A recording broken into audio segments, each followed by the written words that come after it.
Hey everyone, it's Kenji. I'm going to show you a thing you can cook with leftover pulled pork. So this is the oven pulled pork that I made the other day, and I will put a link below that you can follow. But this will work with virtually any leftover pulled pork, even sort of if it's like, you know, leftover barbecue pork from the barbecue place. Whatever leftover pulled pork you have, this will work. So I'm going to start, we're going to make it just the easy way. Beans, diced green chilies, everything's going to be from a can today. Of course, you can always use fresh, but I'm going to start with I'm making a small portion, so I'm only going to use a quarter of an onion here. Let's cut off that little ugly bit. So we'll dice it up.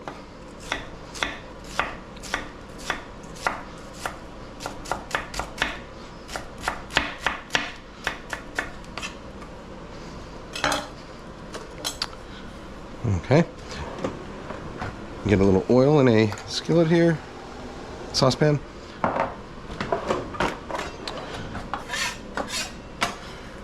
And just relatively moderate heat, we're gonna sweat that onion down a little bit. When you're sweating an onion, you do want to add a little bit of salt, because that, you know, helps draw out some of the moisture through osmosis. And the whole idea when you're sweating is you want to kind of draw out moisture so that the onion cells collapse, like sort of deflating water balloons. I can't remember if I said the exact same thing in a video just recently. Maybe it's even in the same video in another section of it. Anyhow, yeah. Onion cells are rigid, plant cells are rigid because they're filled with water. The same way that a water balloon gets rigid when you fill it with water. When you get that water out of there, then they collapse. And that's what the process of sweating is doing, softening by expelling moisture from inside the cells.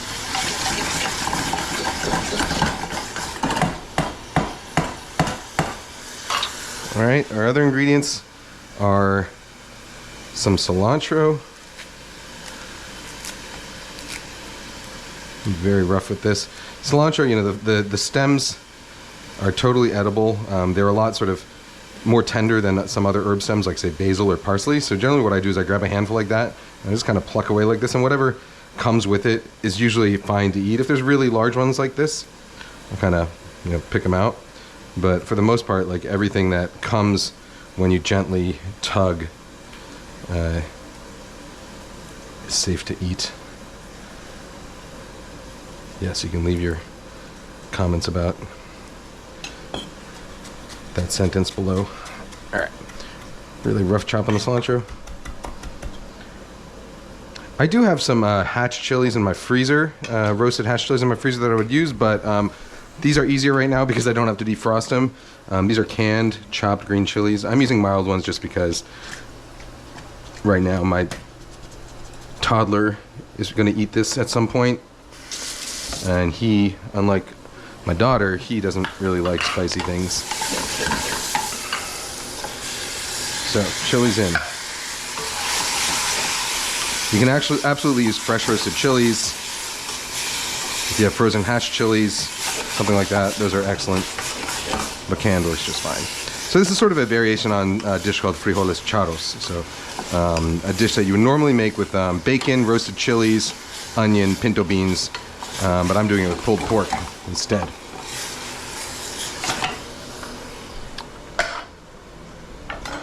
That goes in. Let's grab some of this pulled pork now. So you can use as much or as little as you like. I'm going probably about half and half pork and beans.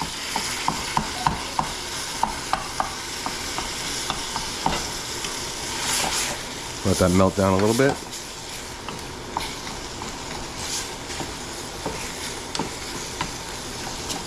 And then finally,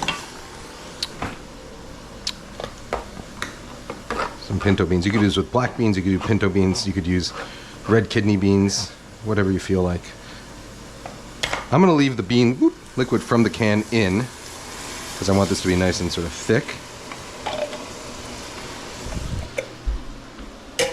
Oh, and here's a trick. If you want to get those last bits of bean liquid or whatever out, I'm going to be adding another liquid to it anyway, in this case chicken stock.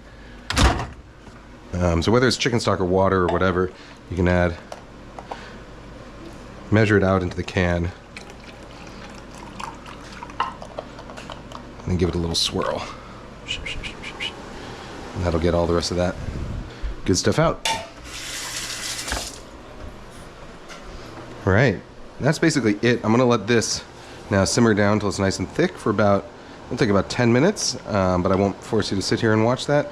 So I'll let this cook down, and yeah, I will see you in about 10 minutes. All right, so here we are. So this thing, you know, this is probably about as simple as it gets. You can change the flavor around if you want. You could add some chili powder. You could puree like some chipotle chilies and add them into here. You could do some you know, fire roasted diced tomatoes, something like that. So pretty easily adaptable, but you know, I'm gonna just do it. I'm gonna keep it simple today. Just stir in the cilantro at the end. Just like that.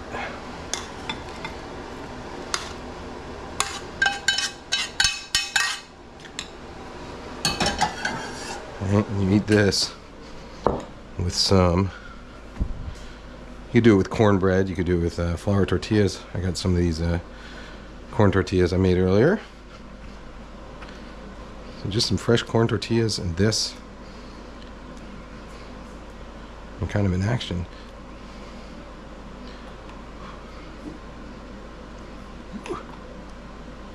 A little too much.